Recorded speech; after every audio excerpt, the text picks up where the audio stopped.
Hello everyone, welcome to our YouTube channel administrative world. तो last video में मैंने आपको बताया था कि इंट्रोडक्शन जो यूनिट है पब्लिक एडमिनिस्ट्रेशन की, उसमें किस तरीके से यूपीएससी में क्वेश्चंस पूछे गए हैं। हमने 2013 से लेकर के 2023 तक जो है वो ट्रेंड हमने देखने की कोशिश करी थी एंड प्रोमिनेंट टॉपिक जिनके ऊपर क्वेश्चंस पूछे जा रहे हैं उन पर भी हमने बात करी थी। साथ ही साथ वीडियो के एंड में मैंने आपसे प्रॉमिस किया था कि मैं आपको जो है वो एक प्रॉपर माइक्रो लिस्ट की टॉपिक देने वाली हूँ, राइट। तो ये वीडियो उसी के रिगार्डिंग है। अगर अभी तक चैनल को सब्सक्राइब नहीं किया है तो पब्लिक एडमिनिस्ट्रेशन ऑप्शनल के लिए चैनल फटाफट से सब्सक्राइब कर लीजिए। टेलीग्राम चैनल से जुड़ जाइए क्योंकि वहां पर जो है अपडेट्स आती रहती हैं और रेगुलर वीडियोस आएंगी आपके ऑप्शनल से रिलेटेड। कोई भी इधर उधर की बातें नहीं है, to the point, very precise, specific जो है यहाँ पर कंटेंट आपको मिलता है, राइट। ओके, तो चलिए बात करते हैं। मैं यहाँ पे एक ही यूनिट लेकर के चल रही हूँ बिकॉज उससे आइडिया हो जाएगा किस तरीके से सिलेबस में जो बताया गया है उससे डिफरेंट जो है उन टॉपिक पे क्वेश्चंस जो हैं पूछे जा रहे हैं। कुछ लोग इसको हिडन पार्ट भी बोलते हैं, hidden part of the syllabus. तो मैं आज उसी हिडन पार्ट पे बात करने वाली हूँ, राइट। ओके, तो ये वो सिलेबस है जो यूपीएससी मेंशन करती है और नीचे वो सिलेबस है जो मैंने ऐड किया है। मैंने इसका हर एक माइक्रो टॉपिक को ऐड किया है। सिंपल है, meaning, scope and significance of public administration. Second आता है Wilson vision of public administration. Third, evolution of the discipline and its present status. ठीक है। नेक्स्ट आता है NPA, public choice approach, challenges of liberalisation, privatisation and globalisation. Then good governance में concept and application plus NPM पे बात करी गई है। ठीक है। तो आप देख सकते हो कितना लिमिटेड सा जो है वो यूनिट 1 का सिलेबस इन्होंने मेंशन किया है पेपर 1 के लिए। अब हमने जब लास्ट प्रीवियस ईयर क्वेश्चंस को एनालाइज किया तो हमने देखा कि बहुत सारे क्वेश्चंस इन ट्रेडिशनल टॉपिक से हट करके पूछे जा रहे हैं यूपीएससी के द्वारा। तो वो कौन कौन से हैं, पेन एंड पेपर रखिएगा बिकॉज ये पूरी वीडियो नेक्स्ट जो 10 to 15 मिनट आपके होने वाले हैं वो बहुत यूजफुल, बहुत ही क्रिटिकल होने वाले हैं। बिकॉज कैसे पढ़ना है उससे पहले आता है क्या पढ़ना है। आप पढ़ते रह जाओ मीनिंग, नेचर, स्कोप, उसके लिए आप 10 किताबें छान मारो, क्वेश्चंस आ रहे हैं आपके पोस्ट एनपीएम से, क्वेश्चंस आ रहे हैं आपके बिल्कुल नए नए प्रेजेंट स्टेटस जो है वहां से क्वेश्चंस आपके बन के आ रहे हैं। आप ट्रेडिशनल पब्लिक एडमिनिस्ट्रेशन के फीचर्स पढ़ रहे हो तो तैयारी ऐसी होनी चाहिए कि रेलेवेंट हो, जो आपके काम आए, एग्जाम हॉल के अंदर आपके काम आए। और ऑप्शनल जब स्ट्रॉन्ग होता है ना तो एक अलग ही लेवल का कॉन्फिडेंस आ जाता है यूपीएससी की प्रिपरेशन में। ओके, तो सिंपली यूपीएससी ने मेंशन कर दिया meaning and nature and scope of public administration. इसको मैंने 3 हिस्सों में रखा है। Meaning and concept of public administration में आपने मीनिंग पढ़ना है, फिर डेफिनेशंस ध्यान से पढ़िएगा। डेफिनेशंस जब आप पढ़ेंगे तो डेफिनेशंस को आप 2 हिस्सों में बांट पाएंगे, ब्रॉडर व्यू और नैरोवर व्यू। और डेफिनेशंस को ही आप डिवाइड कर पाएंगे कि ये पॉलिसी इंप्लीमेंटेशन वाले पार्ट में आती है कि पॉलिसी फॉर्मुलेशन वाले पार्ट में आती है। इसको कैसे समझोगे? इसको समझो कि पब्लिक एडमिनिस्ट्रेशन जो है वो सिर्फ और सिर्फ एग्जीक्यूटिव का पार्ट है या वो एग्जीक्यूटिव, लेजिस्लेचर या जुडिशरी का भी पार्ट है। ठीक है, ये तो आपका आता है ब्रॉडर और नैरोवर व्यू में।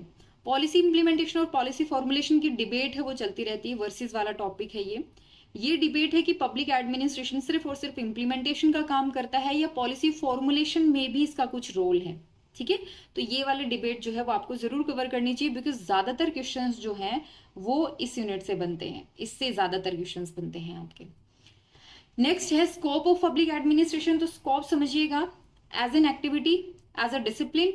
डिसिप्लिन में आपके सामने इंटीग्रल व्यू और मैनेजरियल व्यू आता है। As an activity means presently government क्या कर रही है, प्रेजेंटली एडमिनिस्ट्रेशन का क्या रोल है।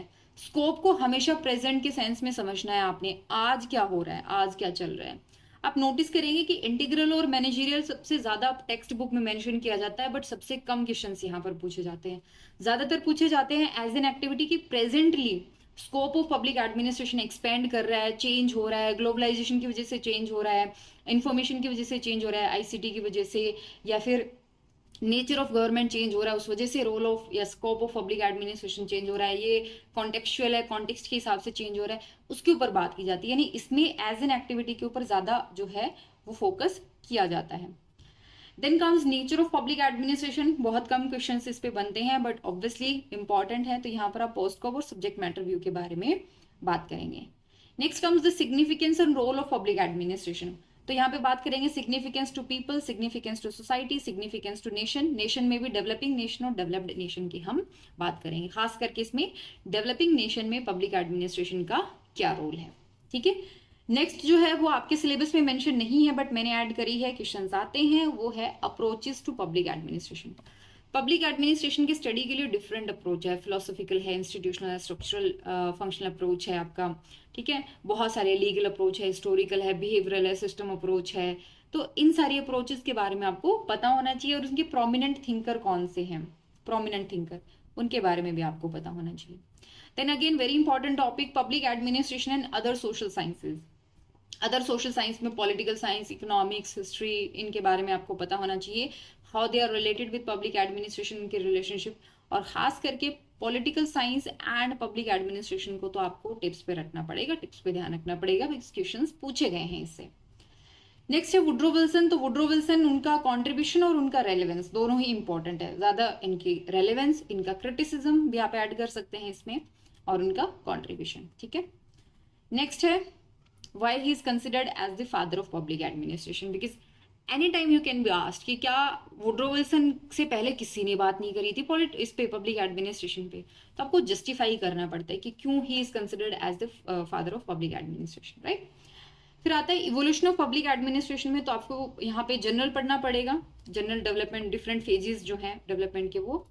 देन आपको निकोलस हेनरी ने जो डिफरेंट पैराडाइम दिए हैं वो समझने पड़ेंगे, और कोलम्बियस ने जो डिफरेंट फेजेस बताए हैं वो आपको समझने पड़ेंगे, राइट। देन एक और डिबेट आती है कि पब्लिक एडमिनिस्ट्रेशन साइंस है या आर्ट है, इसके बारे में हम बात करते हैं कि ये ना साइंस है ना आर्ट है, ये सोशल साइंस है। फिर आता है difference between public and private administration. इसमें sir Josiah Stamp, Herbert Simon और एप्पलबी का जो व्यू है वो ज्यादा इंपॉर्टेंट हो जाता है, बट अगेन जनरल जो डिफरेंस है वो आपको समझना पड़ेगा। एनपीए में Minnowbrook conference first, second, third, इसमें मिनोब्रुक कॉन्फ्रेंस फर्स्ट और थर्ड मोस्ट इंपॉर्टेंट है। अगर मैं इसको इंपॉर्टेंस या रेलेवेंस टू द एग्जाम के हिसाब से अरेंज करूं तो थर्ड, उसके बाद में फर्स्ट और फिर सेकंड। ठीक है, ज्यादा जो क्वेश्चंस है यूपीएससी थर्ड पे पूछती है, फिर कुछ क्वेश्चंस फर्स्ट पे आए हैं, और सेकंड पे अभी तक मैंने ऐसा कोई पर्टिकुलर क्वेश्चन ऑब्जर्व नहीं किया है। देन पब्लिक इंटरेस्ट थ्योरी क्या है, बहुत सिंपल सी थ्योरी है, आपको कम से कम पता होना चाहिए कि पब्लिक इंटरेस्ट थ्योरी क्या है, कौन है वो रहने दीजिएगा, इसका मीनिंग भी पता हो तो फिर आगे वाली थ्योरी आपको आसानी से समझ में आ जाएंगे। इस पे डायरेक्टली क्वेश्चन आने के चांस बहुत कम है, बट ये फाउंडेशन बनाती है आपको फर्दर अंडरस्टैंडिंग के लिए। फिर देखिएगा public choice theory, new right philosophy, new liberalism, तीनों ही एक तरीके से जुड़े हुए टॉपिक हैं, तीनों के बारे में आपको पता हो। देन एनपीएम के बारे में, प्लस यहाँ पे ऐड कर लीजिएगा नियो टेलरिज्म। ठीक है, नियो टेलरिज्म के बारे में मैं ये जो नाम बता रही हूँ ना, be familiar with these names, be familiar, कहीं से गूगल करो, कुछ करो, बुक से पढ़ो, बट एटलीस्ट इनके बारे में आपको पता होना चाहिए।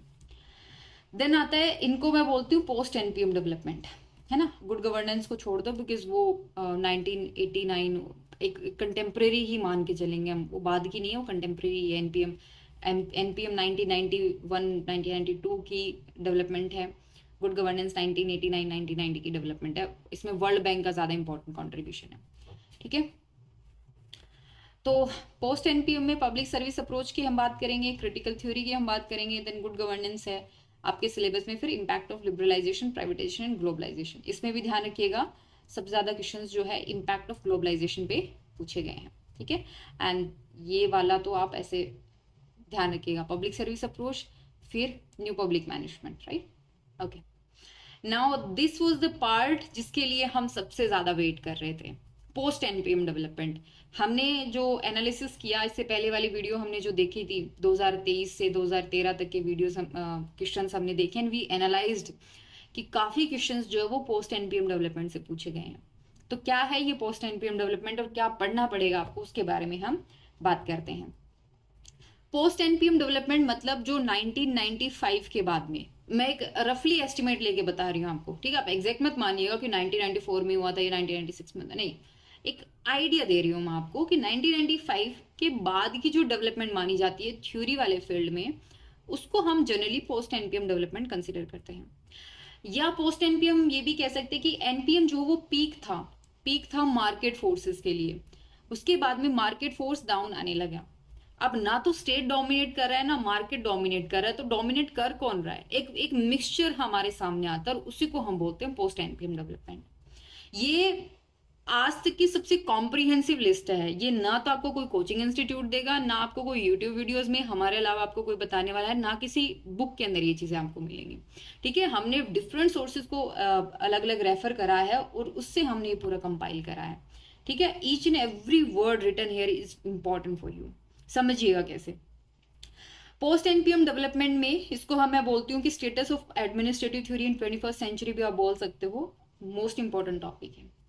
तो पहला है transition from government to governance. Government to governance means what? Government means the dominance of state, governance means collaboration, ठीक है, cooperation between state, civil society, private sector, उनके बीच में कोऑपरेशन डेवलप हो रहा है ना, वो गवर्नेंस है। तो गवर्नमेंट से गवर्नेंस की तरफ जब आप आए तो गवर्नेंस आपको समझना पड़ेगा, और गवर्नेंस में बहुत सारी गवर्नेंस आपके सामने है।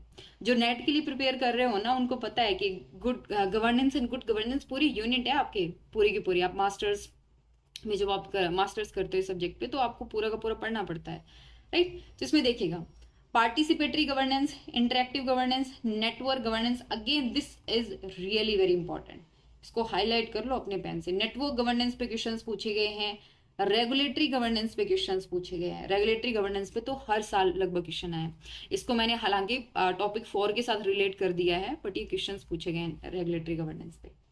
इसके अलावा गुड गवर्नेंस पे है। ई गवर्नेंस, ई गवर्नेंस हम टॉपिक 11 के साथ एसोसिएट करके मैं बताऊंगी। गुड गवर्नेंस को मैंने पहले अलग से बता दिया था, बट यहाँ पे मैं गवर्नेंस वाले टॉपिक को कंपाइल करके दे रही हूँ, इसलिए मैंने यहाँ पे ऐड करा। देन कोलैबोरेटिव गवर्नेंस, ये भी इंपॉर्टेंट है। Smart governance, then environmental governance, agile governance, resilient governance, inclusive government. अच्छा, ये एजाइल जो है इस पे अभी तक क्वेश्चन बना नहीं है, रिजिलियंट और इंक्लूसिव पे, पर मुझे लगता है बहुत जल्दी इनके ऊपर भी आप क्वेश्चन देख सकते हो, राइट। अब इनके ऊपर आपको जरूरी नहीं है कि रिसर्च करने बैठना है, एटलीस्ट एक एक पेज का मटेरियल आपके पास इनके ऊपर, जैसे resilient, inclusive, agile, participatory, interactive, आपको पता होना चाहिए। अगर सडनली क्वेश्चंस कहीं से आ जाता है तो मटेरियल है आपके पास, बिल्कुल। नेटवर्क पे पूछा जा चुका है, रेगुलेटरी पे पूछा जा चुका है, कोलैबोरेटिव पे आ चुका है, ई गवर्नेंस पे आ चुका है, गुड गवर्नेंस पे आ चुका है, तो एनवायरमेंटल गवर्नेंस पे क्यों नहीं? उस पर भी आ सकता है, इंक्लूसिव पे भी आ सकता है, एजाइल पे भी आ सकता है, स्मार्ट गवर्नेंस पे पूछा जा सकता है, पार्टिसिपेटरी पे पूछा जा सकता है ना। तो ये पोस्ट एनपीएम डेवलपमेंट पे ही क्वेश्चन है सारे। इसके अलावा कुछ थ्योरी है, ये तो गवर्नेंस वाला पोर्शन था। थ्योरी है, थ्योरी कौन कौन सी है? जैसे नियो वेबेरियन स्टेट, ये पॉलिटन बकर्ट का है, पूरा कॉन्सेप्ट है नियो वेबेरियन स्टेट। इसमें इन्होंने क्या किया था कि जो ट्रेडिशनल ब्यूरोक्रेसी है उसमें और एनपीएम के जो कमियां हैं इनको दूर करते हुए, इनको इंटीग्रेट करके इन्होंने नियो वेबेरियन स्टेट बनाया था। वेबर मतलब new bureaucracy, new Weberian state, new bureaucracy type चीजें इन्होंने कुछ बनाने की कोशिश करी थी। देन ये तो आप मार्क कर लो, मोस्ट इंपॉर्टेंट टॉपिक है न्यू वेबेरियन स्टेट बाय पॉलिटन बकर्ट। उसके बाद में न्यू पब्लिक गवर्नेंस पूछा जाता है आपसे। पब्लिक वैल्यू थ्योरी है, न्यू पब्लिक गवर्नेंस, अच्छा मैंने रिपीट कर दिया है, न्यू पब्लिक गवर्नेंस ऑसबॉर्न का ही है। Public service motivation, I told you ना, पेरी एंड वाइज की पूरी थ्योरी है पब्लिक सर्विस मोटिवेशन पे।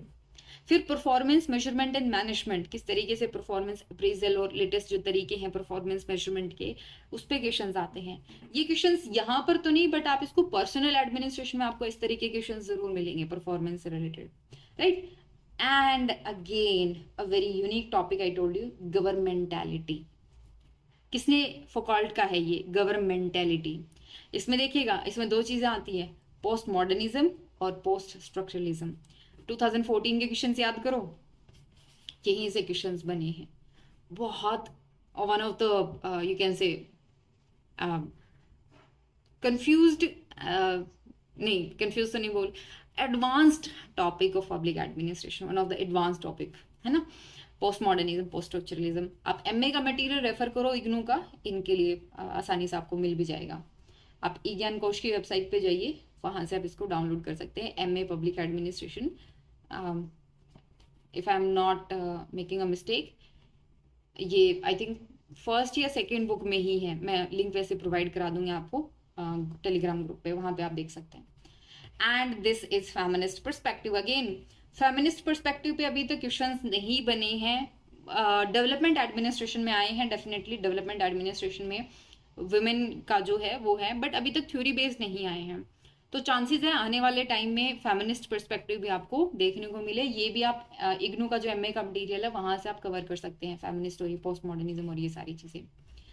So this was the most comprehensive list you can ever get about the post NPM development, most comprehensive.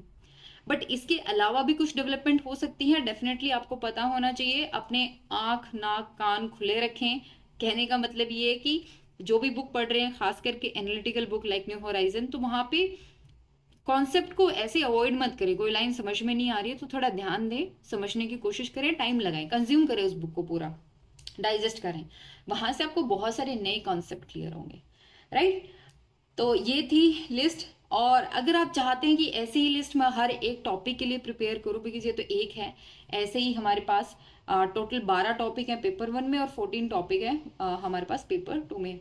तो ये 26 topic हैं। अगर आप चाहते हैं मैं सबके लिए ऐसे ही कॉम्प्रिहेंसिव लिस्ट बनाऊं तो कमेंट आपने ज़रूर करना होगा और हमारे टेलीग्राम चैनल से जुड़ना होगा, ठीक है। तो ये जो है वो मैं आपको टेलीग्राम पे प्रोवाइड करा दूंगी।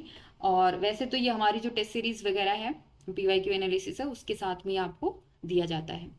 ओके जी, तो कैसा लगा ये इनिशिएटिव कमेंट करके ज़रूर बताइएगा। आप चाहते इसको कंटिन्यू किया जाए और शेयर कीजिएगा अपने ग्रुप वगैरह में, ताकि लगे हमें कि हाँ कुछ काम की चीज़ें हम भी क्रिएट कर रहे हैं, है ना। ऐसा इनिशिएटिव हार्डली कोई आप जिनको 30-40,000 पे करते हो वो भी ऐसे इनिशिएटिव आपको नहीं प्रोवाइड कराते हैं, ठीक है जी। So this is all about this lecture.